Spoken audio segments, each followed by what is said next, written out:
Hello, everybody, and welcome to another edition of Courtside with Christy and Gabe. I am Christy Winter-Scott, joined as always by my guy, Gabe Ibrahim, right here on the Her Hoop Stats podcast network. And Gabe, I don't know if you can see the vein in my forehead right here from both excitement and surprise. The Final Four was definitely exciting. Loved watching it. My voice is still recovering from, talking through the whole game and having a blast with that. But then also some portaling things that we will be discussing as well on this episode of Courtside. But you were at the Final Four, actually. Yes. And I know you've been talking about it a lot, but first of all, how was that atmosphere with 18,000 screaming fans? It was crazy. I mean, I think we had an awesome fan base, especially there on the second day with UConn and South Carolina, because that was the most fans that were there. Right. Stanford and Louisville showed up. They really did. But the team that shows up the most is UConn. I talked to a UConn fan, and one of them was like, "Oh yeah, it's easy to plan when they've been here 14 straight years, which is the most UConn thing I've ever heard." So when UConn fans say everyone hates us, like, remember, bring it on yourselves. But it was a blast. I had a great time talking to UConn fans, South Carolina fans, the media that was there. It was great. It was a great time, and Minneapolis really showed out for the tournament. They put up it felt like this was the biggest event in town, because it was. So everywhere you walked, everyone was like, "Oh, you're here for the women's tournament," and all that. Right. So it was a great time. I thought the stadium was hopping. The games weren't weren't great, I would say. Like, they weren't classics, but they were good. And I think they had a lot of people going. And I think especially in the championship game, the celebration for South Carolina was lit, as I think my generation says, not the kids anymore. Yeah. So awesome. The atmosphere of the whole weekend was lovely. And my throat hurts from being there. And my throat also hurts because, as I mentioned on the podcast while we were there, I forgot a coat. I got sick the first minute we were there. So my throat was hurting, and I have the sniffles, but I am back to I'm like 95% now. So zero. Yeah, I'd play in a regular season game right now. That's what I'd say. I'm playing a regular season game right now. But yeah, no, it was lovely time in Minnesota. Can I tell one story that I didn't get to tell while we were in Minnesota? Yes. I love stories. So this is the weirdest souvenir I've ever gotten. But before I tell this story, make sure you subscribe to the YouTube channel. Make sure you're following us at Her Hoop Stats. Make sure you're following us, because our Twitter names, it just popped up. Just popped up right below us. And make sure you're doing that, because WNBA Draft is on Monday. I will be again in New York, and I will remember to bring a coat if I need to New York. But back to story time. So I have this growler from the Rock Bottom Brewery in Minneapolis, where I went to watch the UNC Duke men's Final Four game. And I went there because the UNC folks that were there were having a watch party. So I heard about it, and we went. And Courtney Bancart was there, and everyone had a great time watching the game. And apparently one of the people in the group of the UNC fans got this growler and said someone needs to take it home, because no one had a check bag. I had a check bag, so I was like, okay, yeah, I'll take it. And someone was like, well, Courtney's going to sign it for you. So now I have a signed growler signed by Courtney Bancart that says "Go Heels" to commemorate Coach K's final game, which is, I love that. It's by far the weirdest souvenir I've ever gotten, and I will cherish this for the rest of my life, for everyone involved. And no, I will not elaborate on what we were doing in the Rock Bottom Brewery. We had a lovely time with everyone there. So awesome. Good times were had, and it was a blast. But I want to get your takes on the Final Four, because I think everyone's tired of listening to me talk about what happened. Oh man. Well, first of all, wasn't it all about the paint points and the rebounding at the end of the day, especially for South Carolina? I mean, with Aaliyah Boston snatching down 16 boards and getting 33% of the available boards for the Gamecocks. I mean, that's insane, number one. But she's only a junior, and I keep forgetting that she is still coming back. And, she's not going to be in the draft this year because #1 pick going to Washington. I was getting a little excited, but I had to bring myself back to reality to know that she's got one more year, in fact, with Dawn Staley in South Carolina. But I just thought Destiny Henderson, my God, man, in that first half, she just willed herself to be at her best, and they needed it and they got it from her. She was amazing. And I just think it wasn't just, the fact that she knocked in those triples that were so timely and necessary, but I thought it was just her overall pace control of the game, whether she had the ball or not. And when I say or not, I mean, defensively, you can control the pace as well on the perimeter. And I thought that that's where the game was won. I mean, you win in the postseason with your guards, and the guards for South Carolina were ready to go. And Saxton on the inside, she was a machine on the glass, and she was just bare bones with it, getting loose basketballs out of the mud and just all over the place with an incredible sense of urgency. And I just think that, when all of that came together at the right time for South Carolina, I don't think UConn could control that. And Gino said as much. He said they outplayed us. Yeah. He said that. So I'm not, fueling any, fandom thing that you were talking about with talking to the fans and all that stuff. But I mean, Gino even said it, and when you can tip your hat as a coach to another team outplaying you, then, that's the bottom line. That's what it was. And when you're talking about boarding the ball, I think it was 49-24 on the glass. And like I said, Aaliyah Boston was 16 of those. And, just to have all of those opportunities, right? And they didn't shoot the ball particularly well. South Carolina didn't, but they had more possessions. And that's what rebounding well affords you. It affords you the opportunity to score, takes opportunities away from the other team to score. And I think that's where the game was won. And previously in the semis with Louisville and Stanford, going out in the semifinals, I think, the same thing could be said. I mean, that's where they lost the game. Yeah. Both teams lost the game in the paint. Both teams lost the ball because of lack of maximizing their possessions. They had turnovers that were costly. Cameron Brink, when she fell down that one time, they kept going into her because that is where they had the advantage. But they kept going into her, and as they should. But when she slipped and fell that one time, I was like, oh man, just the time and score situation. If that had happened in the first possession of the game, you don't feel it as much. I mean, you look back and say, yeah, that was costly. But I think when that happened, that really took the air out of Stanford's sails. And, you need those possessions, and you have to maximize them and be efficient with them. And, that's why all four of those teams are fantastic. They earned their way to the Final Four for a reason. Yep. But when it came down to it, it was a team that maximized their possessions that won it. No, I totally agree. I mean, I think Stanford just had a really tough night. It was tough to watch because I just thought their offense was so clean and crisp this entire year, and they didn't show up that game. Necessarily got to give credit to UConn because UConn did. UConn showed up defensively, even though their offense wasn't there. But it's exactly what you're saying. It was, I think, the defining thing of this entire tournament for everyone was off the South Carolina in particular's offensive rebounding and just gaining those extra possessions.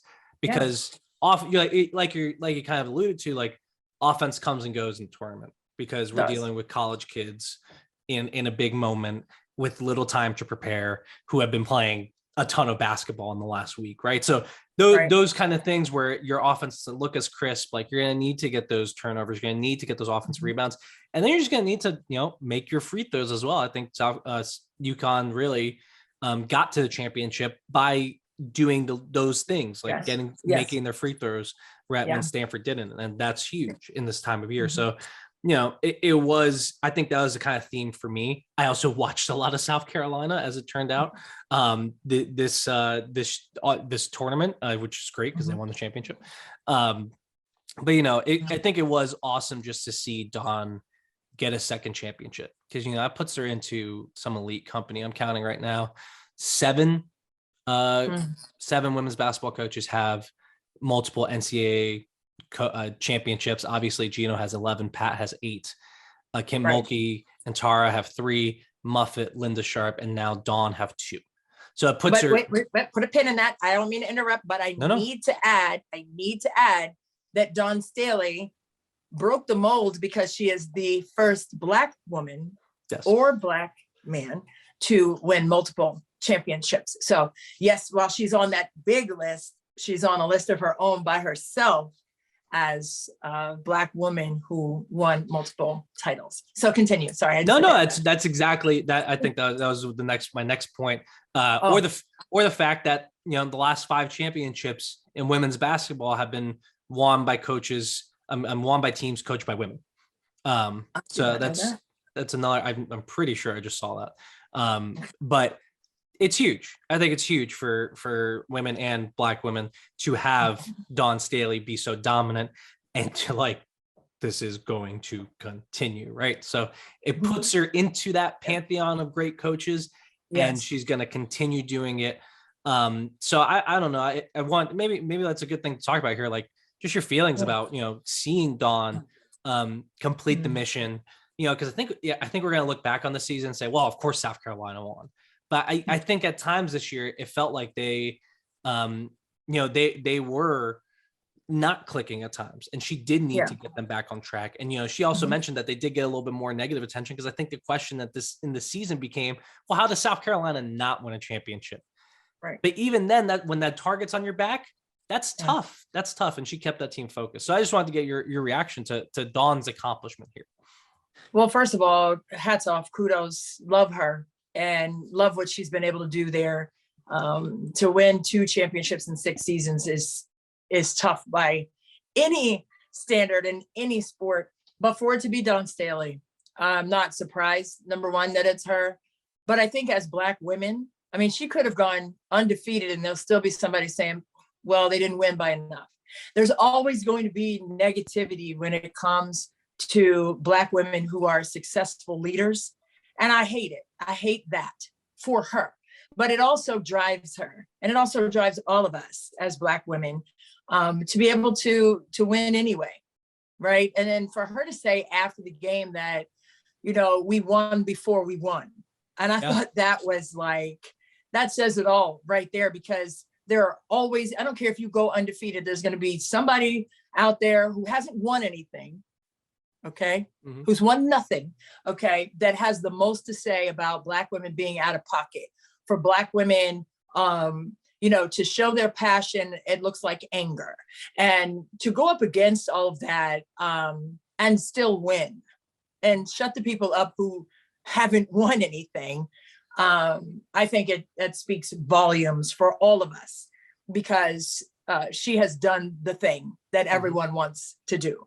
And if you just shuffle and replace her with someone else acting the same way, doing the same thing, saying the same things, they wouldn't have backlash. Right. Trust and believe me. And I'm saying what I'm saying because I truly believe it. I live it. So I understand it full on in a genuine sense. So, if anybody has anything to say about what I am saying, walk in my shoes. Right. For a minute and feel what I feel, because it's exactly what Dawn is saying. And I'm not alone in that. And I'm sure that there are many women, Black women, women in general, but in particular, Black women who feel that, their best is never good enough. They feel that, winning is not enough. And what else is there after that? You win, you do your best, you're undefeated. They had 2 losses. Yeah. The only team in the country with 2 losses. But they lost 2. But they won the championship. Well, that Missouri game. Well, that Kentucky game. They got beaten. There's always going to be some stupid person. And I'm just going to say it that way because it's asinine to me not to give credit where credit is due, regardless of gender, regardless of race, regardless of where you coach or what you do. If you're leading and succeeding, if you're leading young women and succeeding, then why isn't that applauded for everybody, regardless of your gender and your color? That to me is the question of the day. And, stop taking away from the moment by saying what she didn't do or what losses or the 2 losses that they did have. Why are we examining that more closely than, wow, look at all the seeds that she planted in those kids, the memories that will last forever, and giving them a lifetime of just success and that kind of empowerment for them to know when they lay it on the line, they can do what they want in their lives, whether they continue to play in the WNBA or overseas or whatever, or not. Yeah. But they will always have the tools to win in life, period. And I think that's what this win for South Carolina and Dawn Staley and her program, that's what that means for a lot of people.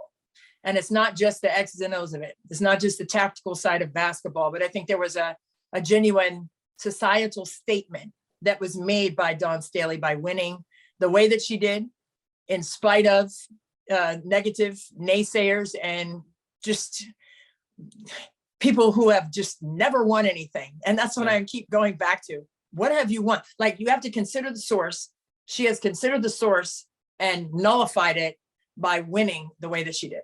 Yeah, no, and I think the other thing that she said is something to the effect of, the players are what they see. And I just found her players, in Greensboro, and I got to talk to them a lot, and just I've read all their transcript. They say the same things as her.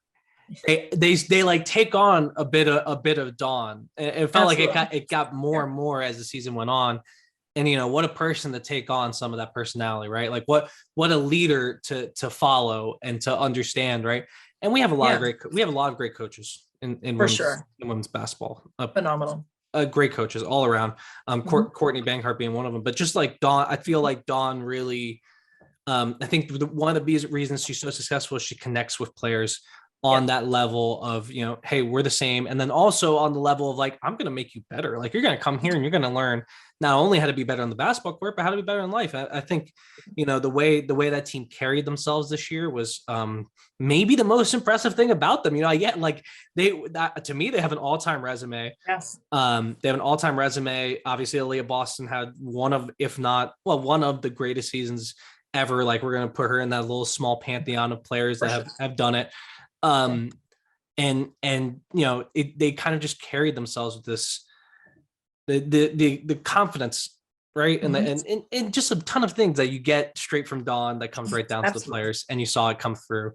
So I had so much immense respect for her, and I have immense respect for, Stanford, obviously, and Tara and Gino and UConn and Jeff Walls and Louisville. And I ran into a lot of great coaches like this tournament and in March. So it was just an excellent experience to be around all that. I just think with Dawn, she just has really gotten her players to understand what she's trying to teach them, and has made them better at every single step of the way. And that's, why Leah Boston's one of the best players in the country. That's why Destiny Henderson is putting up 26 points in the championship game. That's why Zia Cook keeps shooting despite not, having the season that she wanted. And she's a great player. In my opinion, I think she's a great player. I think next year she's going to bounce back and have an awesome season.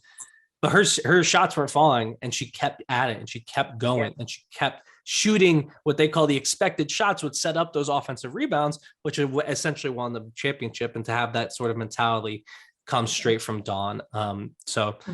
Amazing accomplishment. Also, she became the first person ever, right, to win National Player of the Year and National Coach of the Year, right?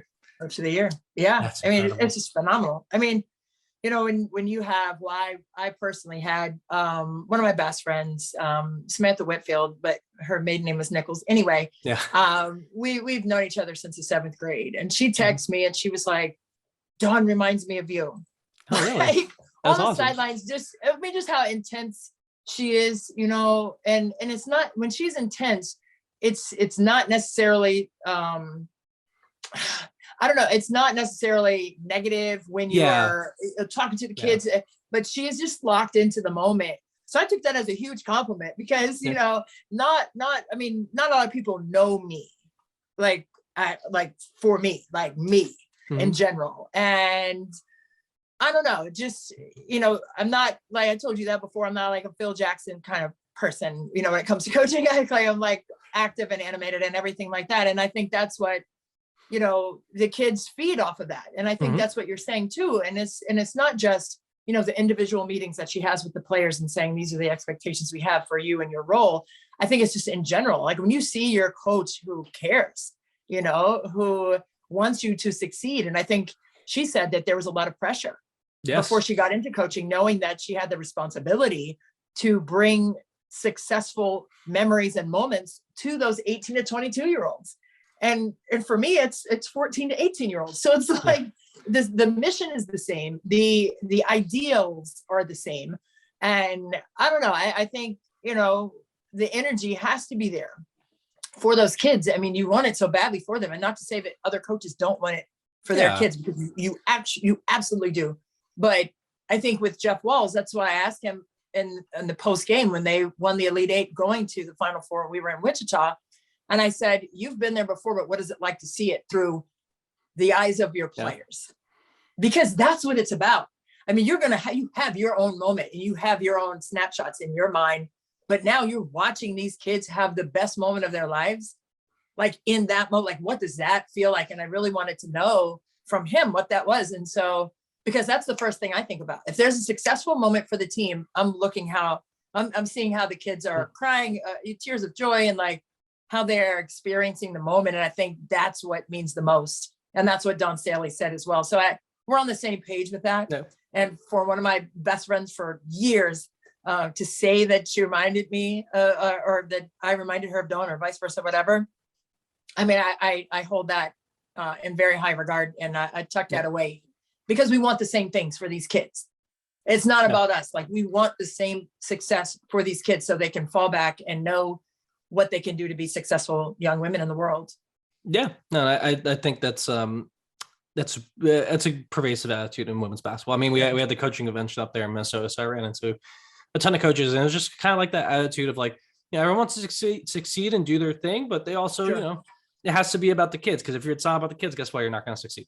If you don't have that focus, especially nowadays with the portal, as we'll talk about in a minute, if you don't have that attitude, you're not going to succeed. And even if you do, right, like, it still may mean that some kids are going to go because your style doesn't match up with them. Exactly. So I think, hey, winning cures a lot, and South Carolina's winning.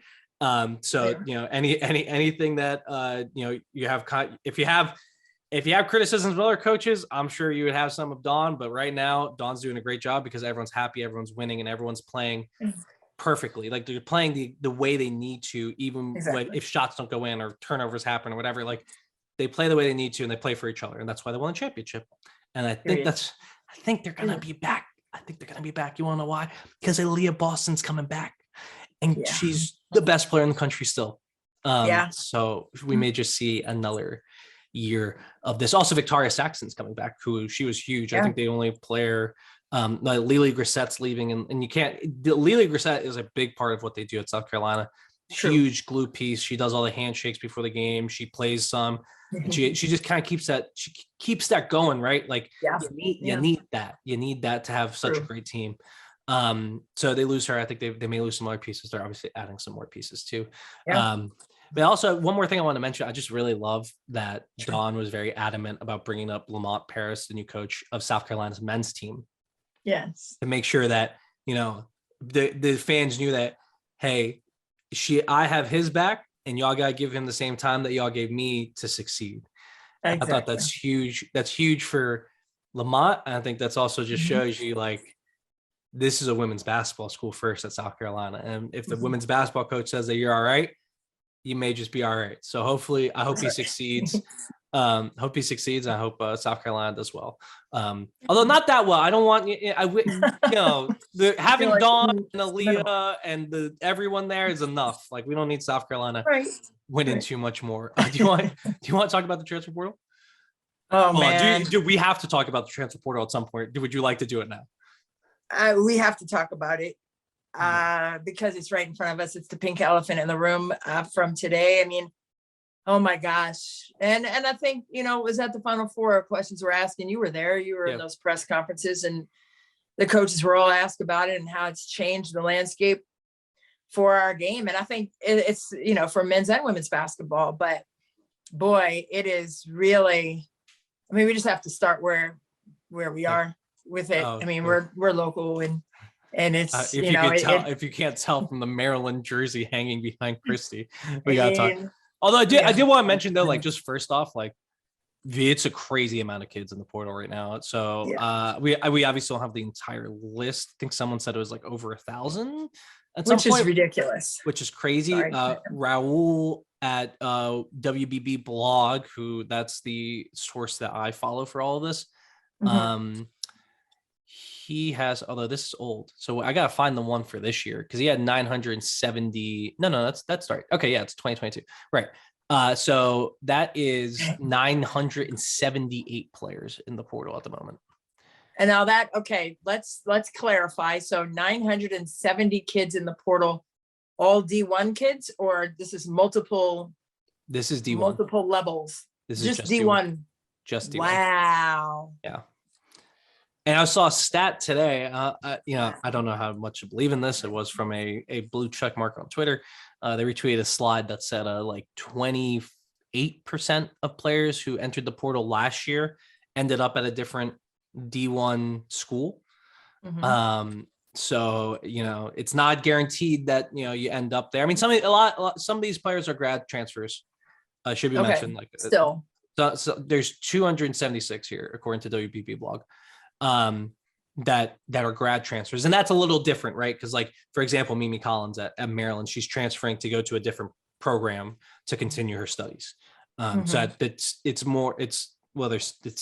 reportedly about the education. So grad transfers should be treated a little differently, but still, like there's like over 700 kids transferring that are not grad transfers. It's a lot. I'm just trying to keep my face. My face is telling the whole story. My eye is switching, and it's hard for me to hold it in, Gabe. It doesn't make sense, and it may make sense for the 28%, but what about the rest of the kids? And that's the detrimental situation that they put themselves into, listening to people saying this is what you should do, or because you had a not so great college experience and now you're living vicariously through these kids. Yeah. And what I would do, guess what? No, like this has to be on the kids and not, what I would do is make this decision. Okay, you need to be wise with these huge life-changing moments that you are setting for yourselves and not listen to people who have no credence whatsoever other than, when I used to play, and if that was me, this is what I would do. No, guess what? Take yourself out of it and look at where these kids are today and right now and the percentages, and let them decide and let them like sink or swim. I mean, that's what it is. But I hate when has-beens try to live vicariously through the next generation. That's when these kids end up on the curb and not doing what they are capable of doing. That's what happens. And it's sad. And I'm big on the transfer portal has to exist because I think everyone needs the choice, right? Everyone needs to have the choice because there are kids in certain situations.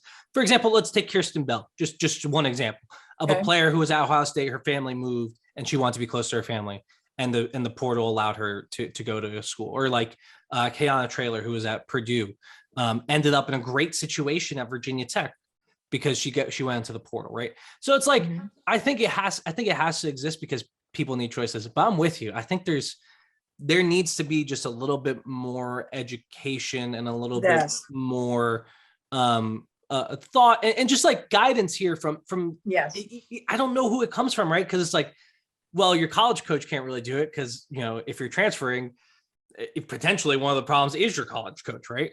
So, and it can't really necessarily be your institution because that's also like an interested party, and then your parents are also interested because everyone's parents think that their kid is the greatest player on earth, right? And I don't blame parents. Obviously, my parents think I'm the greatest podcaster on earth, and like so you do have to. I don't know where this guidance comes from. I don't know if there could be a company or consulting firm or something just to, really hear people out and try to understand like, hey, why are you doing this? Like, is this something that you can stick through? Is this not something you can stick through? Are you going for an educate? Like just to make sure that they understand what the situation is. Cause obviously I think a lot of people are going to enter the portal thinking that one thing's going to happen. and it ain't, but Right. I'm sure some kids from, some of these smaller schools have entered the portal thinking, hey, I'm going to go up. And it's like, well, do they have spots at the place you want to go to? Like, Right. is there a plan? Like, do you have a backup plan? And to a certain extent, I think like, kids got to make mistakes, right? Right. Hey, I made a lot of mistakes in college. But I want there to be a little bit more guidance, because I feel like there's a lot of people that are not going to end up in situations they want. And I think that's eventually going to correct itself in the market. I think this is new and exciting. And, when you're in college and you're like, hey, like I'm not playing, or, I don't like it here, I'm homesick. And, you want to say, hey, I'm going to go do it and transfer. Maybe it works out great, but maybe it doesn't. And I think, make your own mistakes, and that's good in life, and you'll learn from it. But I think a lot of kids are maybe not, like you're saying, getting good advice here. Yeah. They're not getting out. They're not getting out of the portal on the men's or women's side. I mean, their kids stuck from last year. They're stuck still in the portal. Or let me try it again. Guess what? You're going to get stuck in there again. Now what? Like you're talking plan B, C, D, and E. Like, what are you really doing? Exactly. You can't have a knee-jerk reaction because it's not for you, or somebody asked me to do something that was hard, or someone asked me to do something that was uncomfortable for me. And instead of leaning into that and getting better for the challenge, you decided to peace out. And for me, as a player who came into Maryland, with 3 other players, after my sophomore year, I was the only one left. So there was no portal. Right. But those players left. And to know that, to know that I was going through the same things, like we were marching to the same music, right? As players, I wasn't going anywhere, but the fact that they all left made me think about, well, what am I still doing here? Yeah. And that was their song they were singing, but I'm like, man, that starts the wheel spinning, an 18, 19-year-old kid. Yes. Why is everybody leaving? Like, I'm good. Like, it's hard. So what made you stay? Like, was it an upperclassman? Was it the coach? Or was it just like you, like, I want to be there and that's where I'm going to be? No, I wanted to be there and that's where I was going to be, period. And I didn't have a conversation with anybody about like, oh, everybody's leaving. That was just my observation.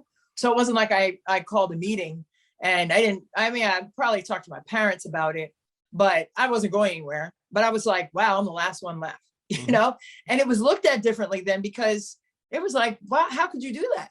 Right. And now it's different. Now it's like, I'm hopping, that's too hard. I'm leaving. And the one thing that these kids will discover, or maybe they won't, but maybe they will. Okay. Well, you can't run from yourselves. Yeah. But we hope it works out for everyone. Like, we just want to say, like, we hope it works out for everyone in the portal. If it's a player in the portal, we want you to go on to have amazing success at wherever you're going. That's like, we gotta say, because like that, I'm rooting for everyone.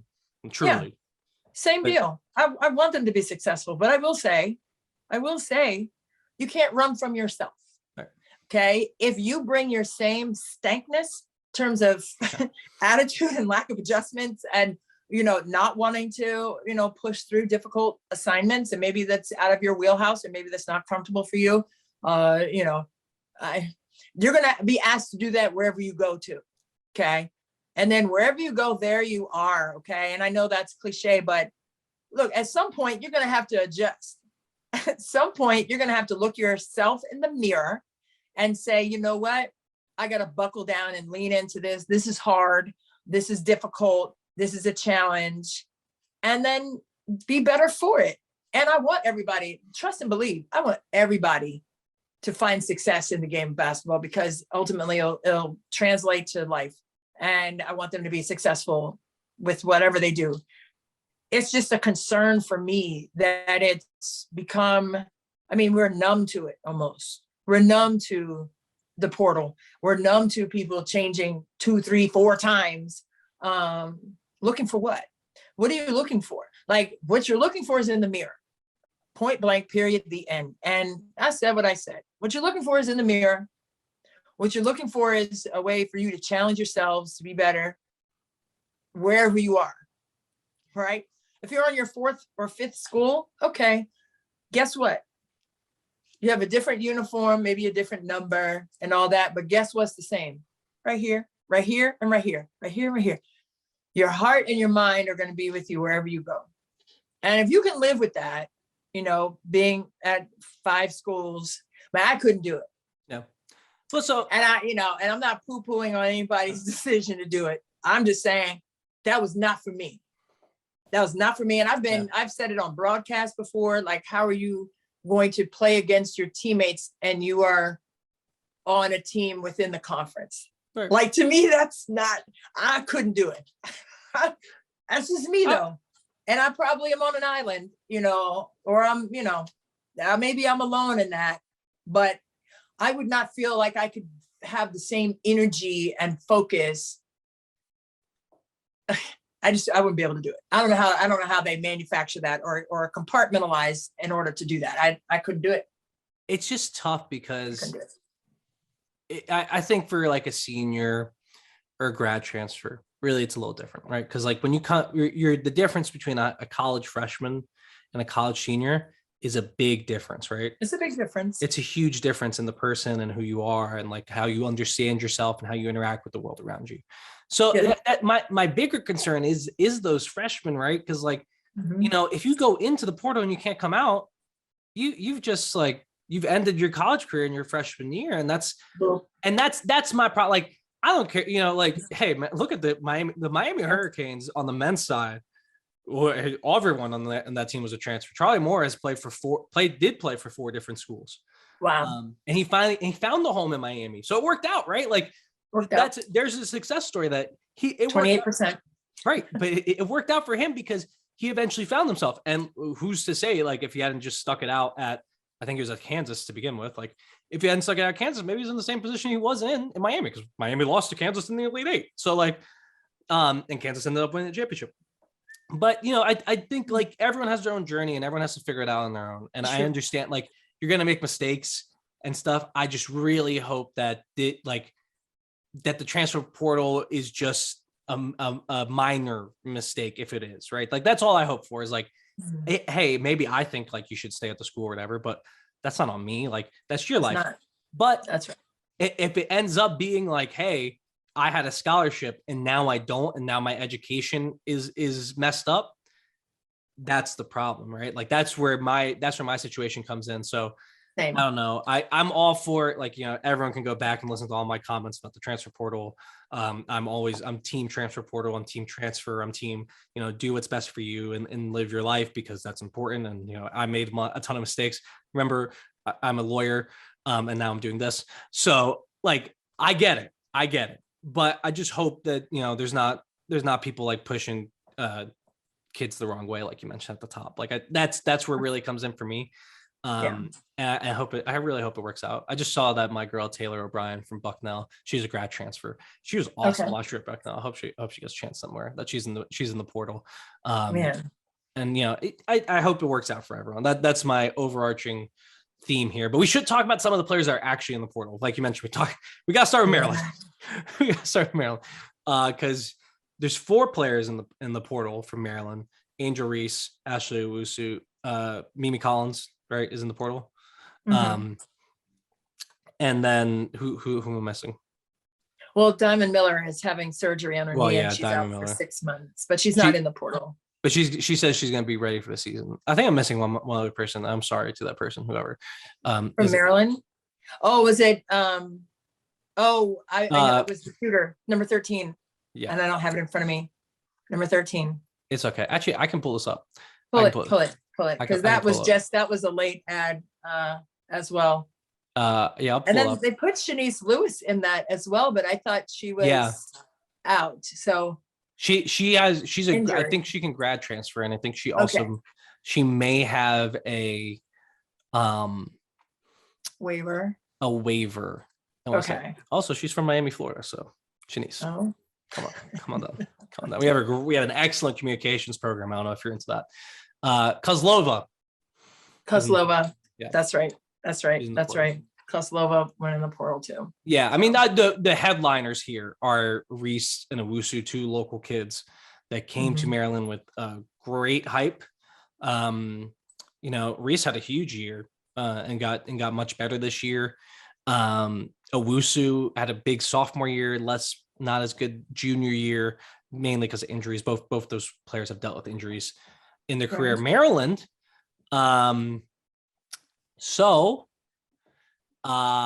two are in the portal, and it looks like Maryland's going to have to rebuild after yet another list of players leaving in the portal. What I sent you the stat, right? It was like 7 top 50 players have entered the portal in the past few years. So I think it's kind of inappropriate for us to suspect. 7 top 50 recruits have transferred since 2017.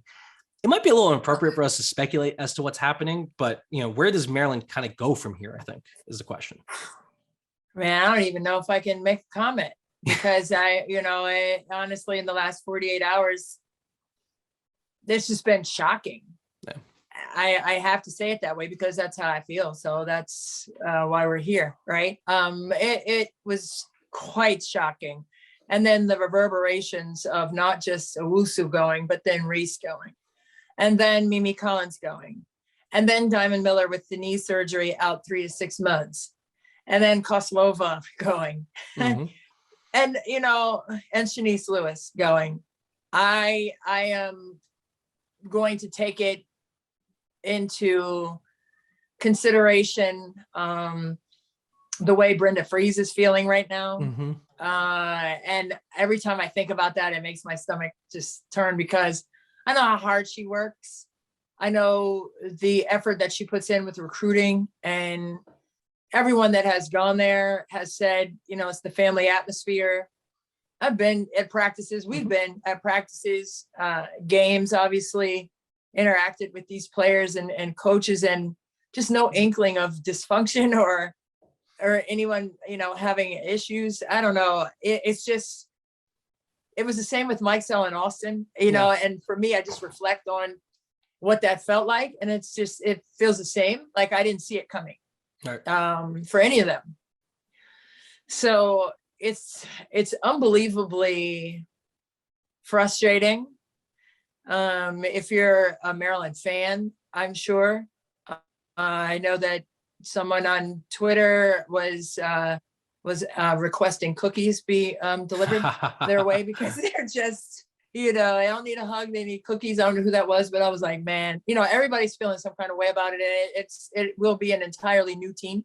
Right. Brenda Freese is a great recruiter. We've seen her go to the Final Four with 6 healthy players. I mean, she finds a way to get things done, but I just want to let her know that, as a coach, that I'm feeling for her and her staff right now, because of the energy and effort that she put into to get those players there in the first place. And then, to turn around in a couple of years and to see, them leaving before they can go through their senior nights. It's incredibly frustrating. And I know it just stings me, and I'm not even fully, I've recruited those kids. I haven't, but just to, have done that for 10 years, recruited kids. I know the investment that you put in to that process. So, apparently, they have a great class coming in, but that when you recruit, as you know this, when you recruit pieces around what you already currently have. And now that's going to be disjointed, because there's, all 5 starters are gone. Right. And Faith Masonis is injured, and hopefully she'll be back full blast. And she was ahead of schedule with her healing process, but Cheyenne Sellers had a fantastic freshman season. So you're building around Cheyenne Sellers and hopefully a healthy Diamond Miller, Faith Masonis coming back. Those are key pieces. But after that, just not a lot of experience. So you almost have to tap into the portal. Yeah, I'll speak out you. You have to tap into the portal to gain that experience. So it's like this cyclical craziness, really, because you don't want to bring in 8 true freshmen, do you? Right. Because you're recruiting, you already have these other kids coming in. So it's like, I don't know, 6 in one, half dozen the other. It's like, damned if you do, damned if you don't. But the portal is there in good ways and bad ways. And for Maryland, right now, okay, the players have left and they're in the portal, but now it's a good thing that you can tap into experienced college level players who are looking to be elite and looking to win.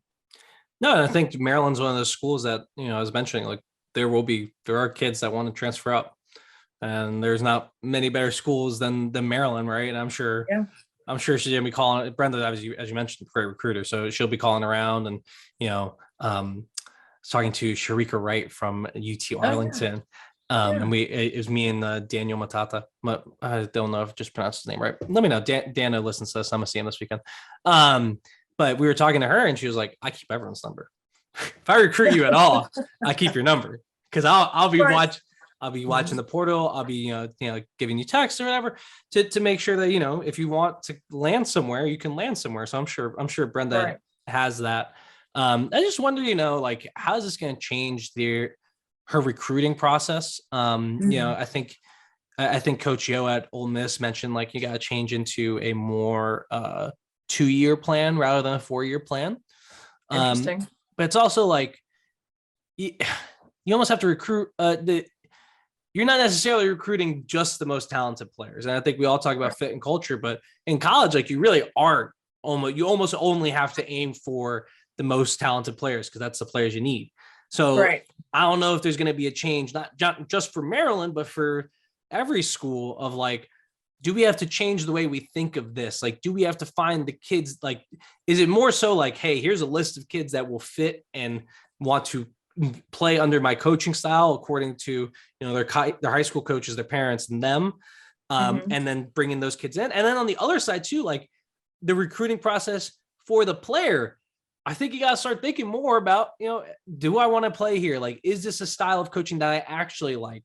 Is this a style of coaching that I get along with for 4 years or 3 years in some cases if you're going to go to the pros? Right. And it's like, I think it's tough because of the way recruiting happens. Like, you only get the person in snippets.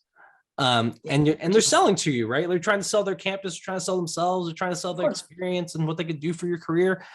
So I don't know how to bridge that gap, because I think that's the bigger gap for these freshman and sophomore transfers, is like, well, I was coming here thinking it was gonna be something different, and I don't want to, and it's not what I wanted, and it's like, I don't know how to bridge that gap for them. Yeah, I mean, what's frustrating is that there has to be accommodations made, like Coach Yo said, a 2-year plan. Dang, like, why? I understand it and I agree, but I don't like it. Yeah. If that makes sense to say all those 3 things in a row like that, I understand it. I agree, but I hate it. But I mean, that's just where I am with everything. I just feel like you have to do it that way to survive. And it's just unfortunate. It's unfortunate because, Gino, I think, said it best. Like, you can't coach these kids like you could 10, 15 years ago. Right. Like, there's a fragility about them that, mentally they're not quite. I don't know if I say fragility. I don't know. I understand. I've heard it before. Like, I don't think it's fragility. I think it's options, baby. Like, I got options, right? So if you got your baby, you can't, if you're gonna treat me in a way that I don't like, you gotta get the kids that you can treat in the way that you like. Because if I'm not there and I got options, like, peace. I'm not going to sit here and be treated. And hey, look, I'm going to be 100% real. If it was the case at her hoop stats that I wasn't being treated right or whatever, peace. I'm out. See ya. I'm going to wherever. Right. Cause like, I'm not going to sit here and put my career in someone else's hands if I don't like the way they're treating me. Understood. Okay. Flip that. All right. So what about a coach who says, this is what I need you to do on the floor, and they go out there and do the opposite because they think that they know better than the coach? So now the coach feels some kind of way. Well, you're treating me not so well. Well, yeah, but the coach can cut you if the coach wants to. Like, who's to say that some of these kids were not encouraged to enter the transfer portal by their coaches? Where I was going. That's where I was going. Right there. Right. That's where I was going. And that's what I'm saying. It's like, respect goes both ways. Yeah. Right. So it's not just bow to me, treat me this way, and you treat me like a dog. Yeah. Like, no, ma'am. No, sir. Guess what? It goes both ways, Gabe. Sure. And I hear what you're saying. And there has been a lot of coaches carousel too. So I'm not, saying coaches are the be all end all and they're always right. But guess what?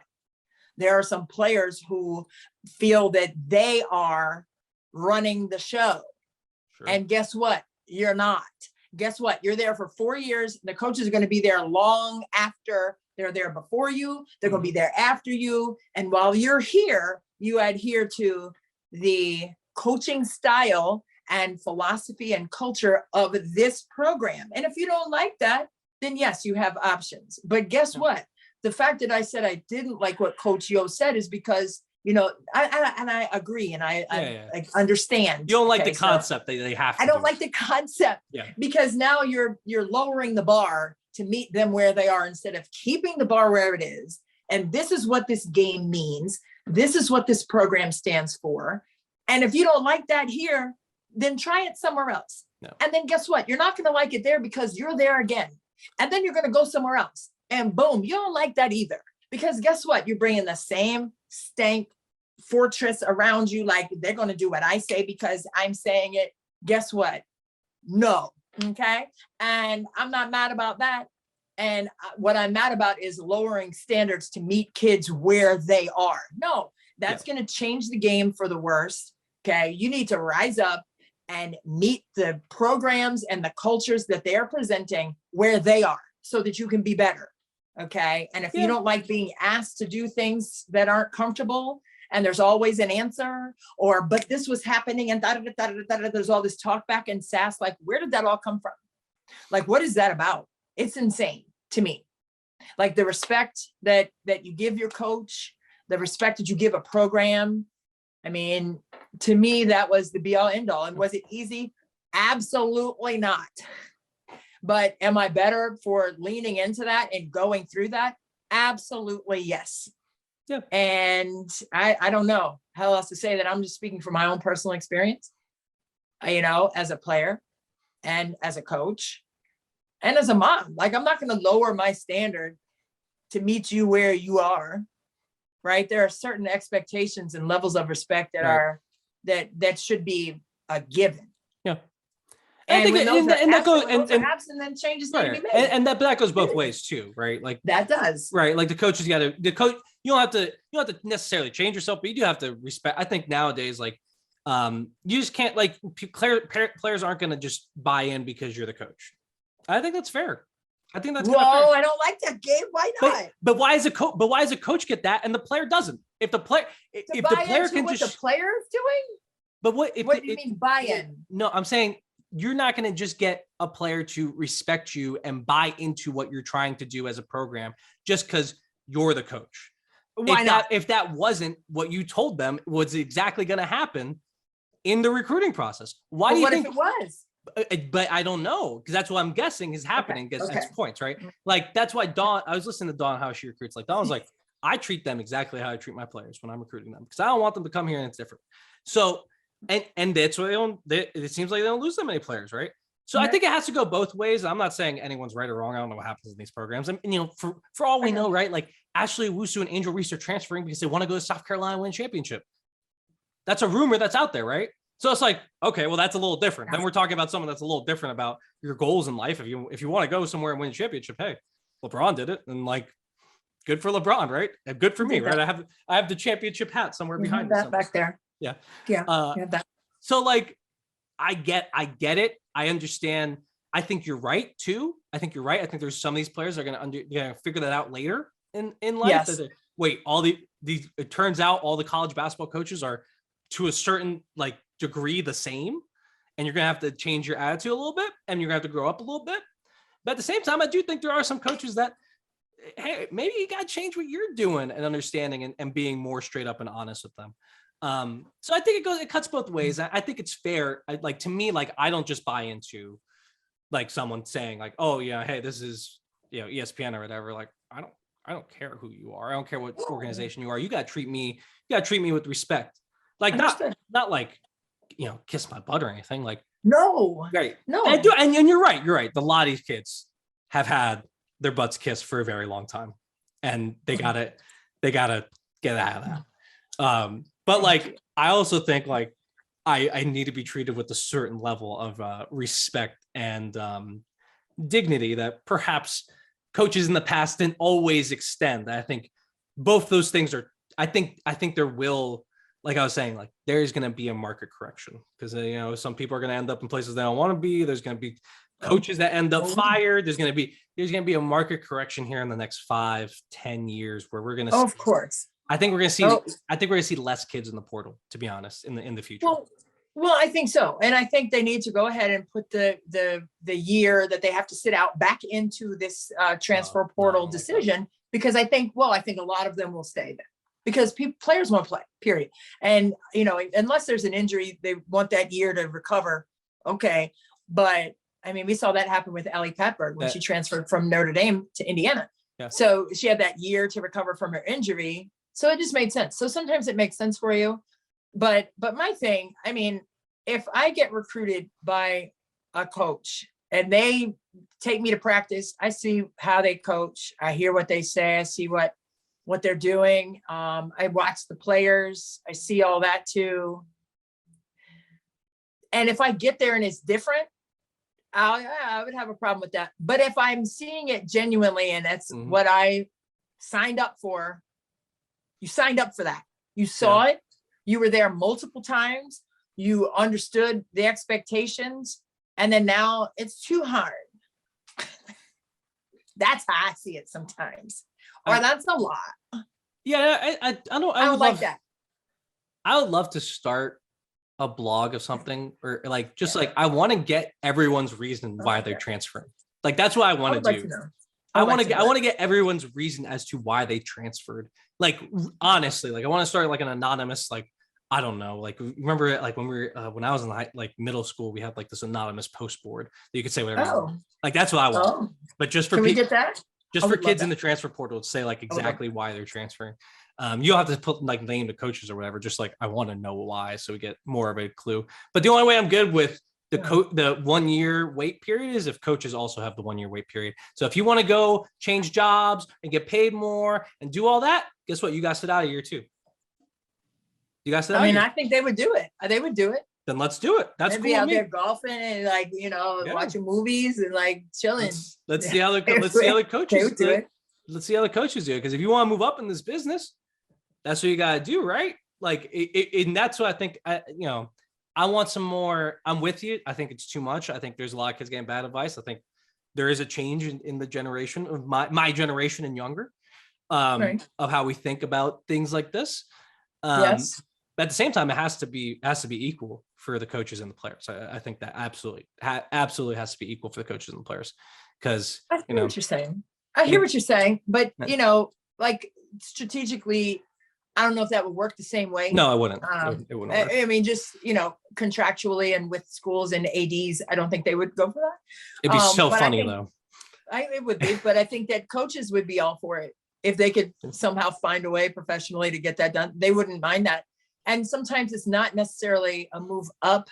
Sometimes it's a lateral move. And I think for these kids, I think Gino also said this because I listened to that a lot, what he said. And I picked a lot of different things out of it each time I heard him say it. But he said that when you have, your circumstances, and yes, you're going to make changes and want to move and all of that. But when you boil it all down, it's got to be like in your heart. Like it's got to be like everybody has their own will, like you said.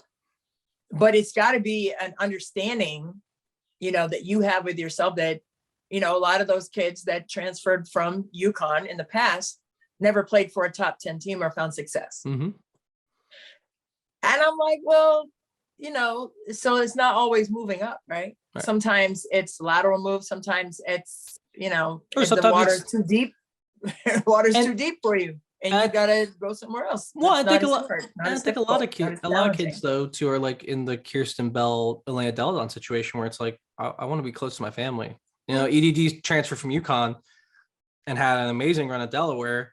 It had nothing. Well, from what we know, reportedly, it had nothing to do with like Gino's coaching or any of that. It was just she wanted to be close to her family and to her sister, and like And Natasha Cloud too. Natasha Cloud transferred from Maryland and went to St. Joe's and had an amazing career there. And I want to bring up one team here that you will notice.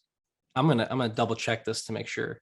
Has no one in the transfer portal, because they have had 2 transfers in 14 years. And that's Creighton. Wow. For all their success this year, I don't think a single one of those kids is transferring. Yeah, I don't see them on this list. So none of those kids are transferring. Why is that, right? That's kind of like my next question, because Coach Flannery brought this up in a press conference. Like, someone asked him about the portal, and he was like, look, we haven't had a kid transfer here. We've had 2 kids transfer here in 14 years, and each of them had their own like special reasons. And I was like, he was like, I'm not that nice of a coach. Like, I'm not like, oh, like I'm not like best buddies with everyone. I'm not like, I have a really good staff around me that really becomes friends with the players, and we have the relationship that a coach and player should have. But the big thing they mentioned was having seniors, having older players every single year there to help the younger players in their first and second years of college, and making sure that environment was conducive to those relationships, that these kids weren't like necessarily like, yes, you're competing with each other for minutes and touches, but at the end of the day, you're still on the team. And those juniors and seniors really taught those freshmen and sophomores what was happening and how to go through it, how to be homesick. And I think maybe that is one of the things that in the next couple of years is going to be missing from these programs, is like, have seniors that have been there for so long that they can say, hey, look, I know coach is getting on you right now. And, I know you missed, but like, this is what's going to happen. And this is how it's going to go. And this is how it's going to be better for you. And so that's why I just wanted to bring up Creighton as just like one quick example of like a school that doesn't have that problem. And I think that comes from recruiting the kids that they know will fit and work there, and B, having that structure and the infrastructure to keep players intact, and they just bought into the program. Right. But didn't they have a transfer come in? They did have a transfer. Jensen, who hit that shot. And so, I mean, okay, they don't have players going out, but they got them coming in. That's good. That's what you want. That's what you want. That's what I want. I look, I want all the transfers coming in. I want anyone coming out. Right. And unless we replace it, people, like I want my players coming in, because then that means our culture is attractive, right? That means our kids are texting their friends from their AAU teams. Being like, hey, it's cool here. Like, hey, coach can be a jerk sometimes, but I'm not saying Coach Flannery can be a jerk. That was his word. It's hard. He said that about himself. I'm not going to say that about him. But I just think I think that's like, I want to dig into the Creighton situation a little bit more, just understanding like, there are schools that are not having to deal too much with the transfer portal, at least on the outside rather than the inside. We should talk about the draft though, because we're now at like an hour and 2 minutes. Let's get it. I saw something pop up. Did you see something pop up about Atlanta getting the top pick? What? But I didn't open it. Yeah, go on there because you have your computer up. I don't have my computer up. What? Yeah, talk to me. What happened? Talk to me. No way. Talk to me. Atlanta trades to get the number 1 pick from the Washington Mystics. Mystics now have the 3rd pick and the number 14 pick. Is that the whole trade? Well, who did Washington get? Okay, it just happened. I think we're gonna need to come back on the podcast. Okay, we can this investigate this week. It just popped. And I saw it come up as an alert, but then we were talking, and then I was like, I didn't want to interrupt where we were. But now that we flipped it to the draft, what? Oh my God. Yo, thank God I did not do my mock draft today. Oh, thank God. It's a lot. Oh, thank God I didn't do my mock draft today. Yeah. I would have had conniption. Wow. So they get they okay. Here's the whole trade. Yeah. So they trade number 1 to Atlanta for number 3 and number 14. So that's the 2nd pick in the second round.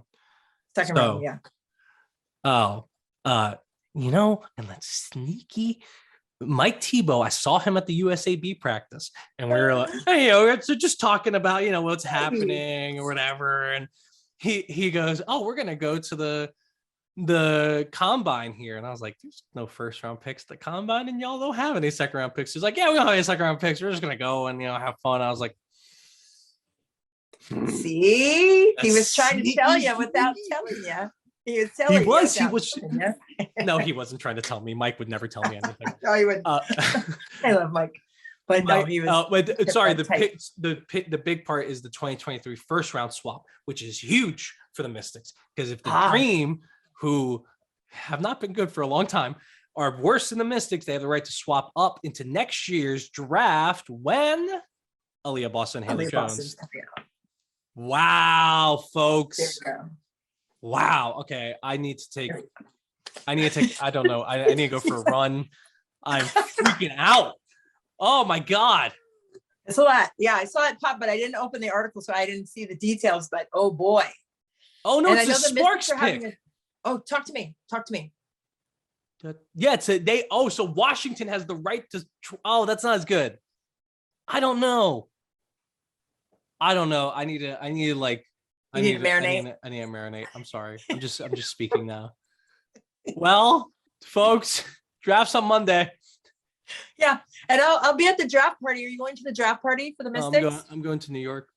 Oh yeah, you're going. I'll be at the Mystics draft party situation, and now that's all changed. And I'm sure I've gotten some emails I need to address. I need to make some calls. Figure out how we're gonna do it now. Oh my! We were talking about number one picks. And now the whole script has been flipped. My first reaction to all of this. Nia Clouden to DC, baby. Bring my girl here. Because that's a number 3 pick. I have her slotted at the 4th pick. So maybe this is Shakira Austin. Who knows? That's who's been slotted there.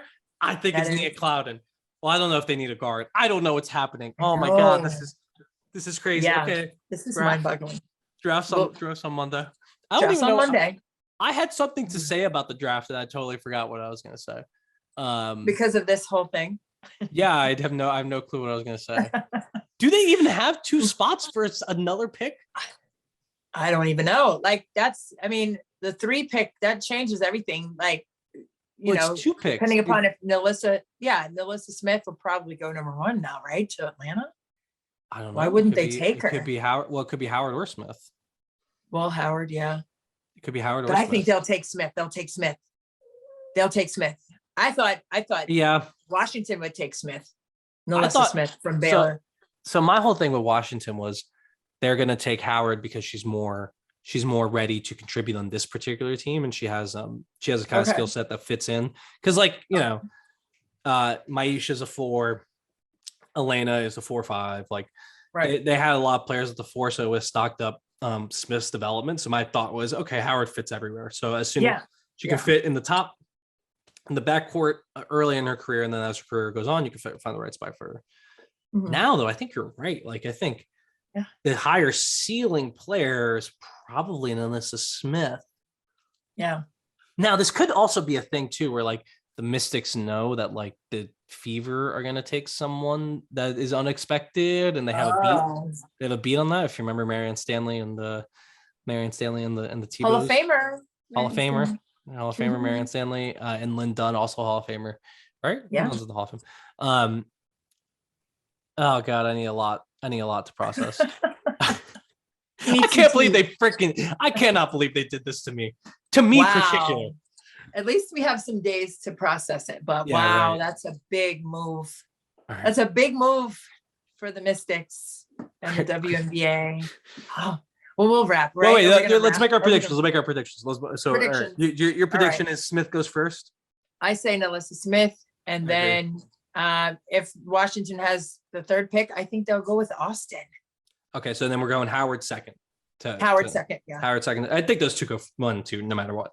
Yeah, 1, 2.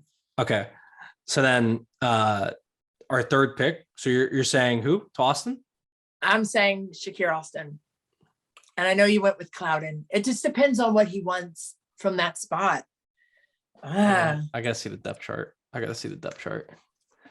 mean, Clouden is a toughie, and she would be coming back home too. We're talking about that too. Yeah, right. Transfer stuff.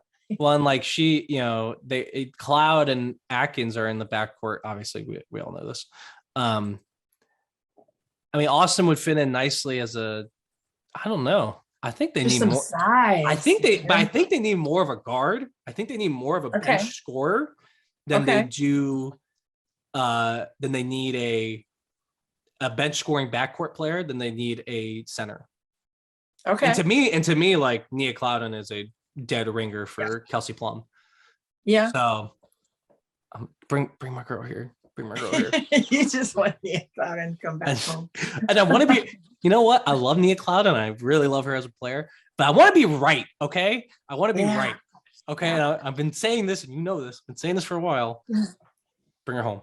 Okay. If she does, you have to wear a shirt the first game. So. I was gonna wear the shirt to the draft. Anyway. Oh, good. I was gonna She's going. Yeah, I know. I was gonna wear it just in case I saw her. Oh my gosh. But it might be inappropriate. I don't know. No, you have to wear it or wear it under a suit jacket. Yeah, like Owings Mills. Look it up. Yeah, she's from up the street. Yeah. She has a lot of family. She has a lot of family in East Lansing though too, which is why she decided to go there. So a lot of extended family there. I need to get some. I need to make some calls. All right, Christy, we got to sign off. All right, we got to get out of here. All right. Well, that does it for this edition of Courtside with Christy and Gabe. Wait. That does it for this edition. Rewind. I know. I'm like, there was a lot of information today. That does it for this edition of Courtside with Christy and Gabe right here on the Her Hoop Stats Podcast Network. Oh boy, we have some WNBA draft, some portaling news probably by next week as well, but we will bring it all to you right here on the Her Hoop Stats Podcast Network.